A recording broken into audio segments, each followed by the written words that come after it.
It is time to talk housing crash.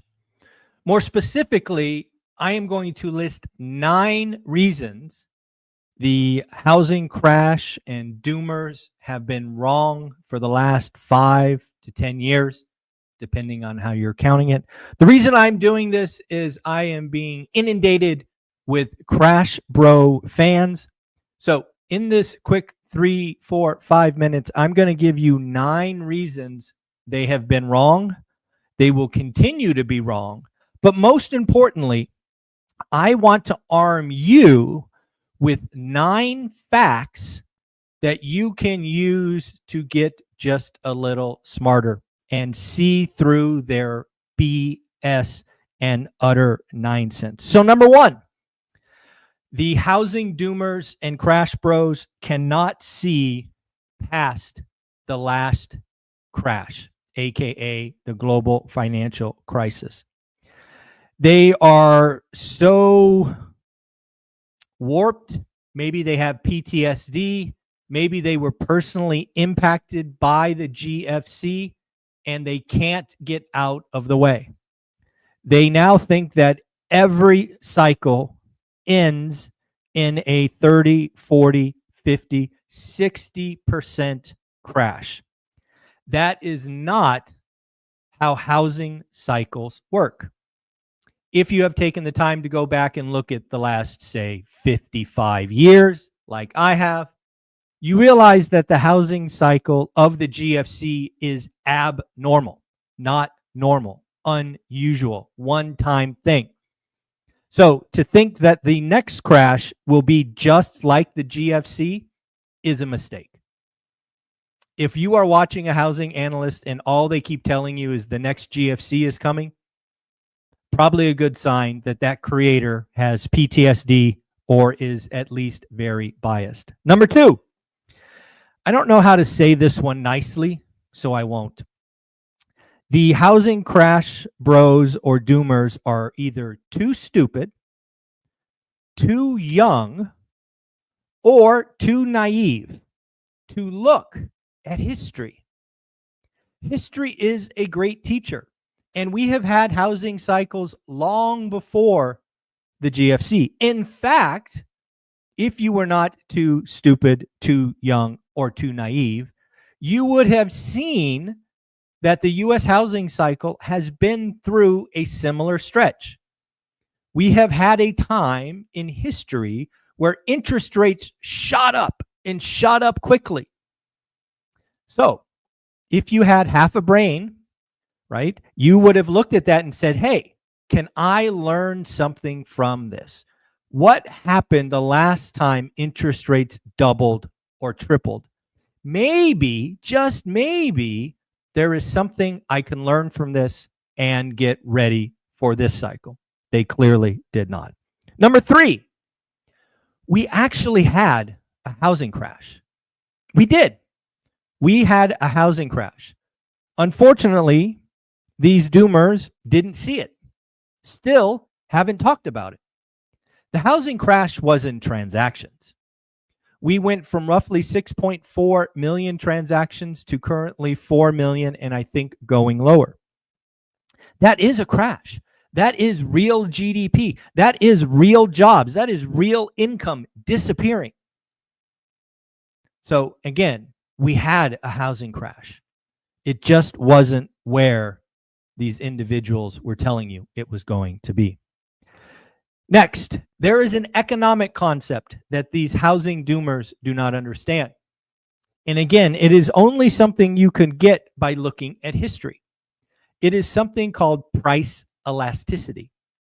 How sticky or how slow moving is something.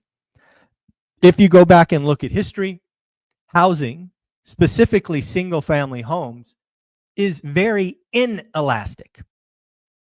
These housing crash bros and doomers who are calling for 10, 20, 30% crash think that your single-family home is a shitcoin in crypto. They are misguided and miseducated and wrong. Price elasticity is important. Next, Again, very different from the GFC. These individuals have failed to realize that shelter is on the Maslow's hierarchy of need: water, food, shelter. And not understanding that a lot of people have a artificially low fixed rate shelter cost is an asset, not a liability. What these doomers and idiots failed to realize is that in the GFC, because 51% of loans were ARMs, the shelter cost exploded higher. In the GFC, it was not uncommon to see one of these 2-year neg am loans go from $1,000 payment to $4,000 at point of reset. And the problem was, in that environment, your house, you could rent something similar for $1,200. So your shelter costs would go from $4,000 to $1,200 if you let it go. Today, people have a 2.7%, 3.1% mortgage, and their shelter cost is fixed at $900. And renting a similar home would be $2,000. They will do everything they can to stay in that house. They will let credit cards go to default. They will let student loans go to default. Shoot, they will let their car go to default before they see their shelter cost go from $900 to $2,000. Again, we are only at number 5. There are 4 more to go. And number 9 is my favorite. Here's number 6. These idiots and fools have not studied history of the foreclosure process. Again, if you're going to say this is the next GFC, you should go check the foreclosure timelines of the GFC, which I have done. In the GFC, it was not uncommon to have 1,000 days between your last payment and losing your home. If you're not good at math, let me just tell you, 1,000 days is almost 3 years. So yes, there is some distress in the pipeline, specifically FHA, and I do believe fraud is going on.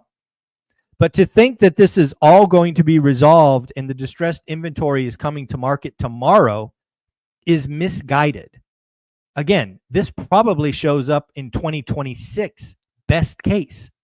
So again, leaning into foreclosures exploding in the market in 2025 and calling for a housing crash is not understanding the facts on the field.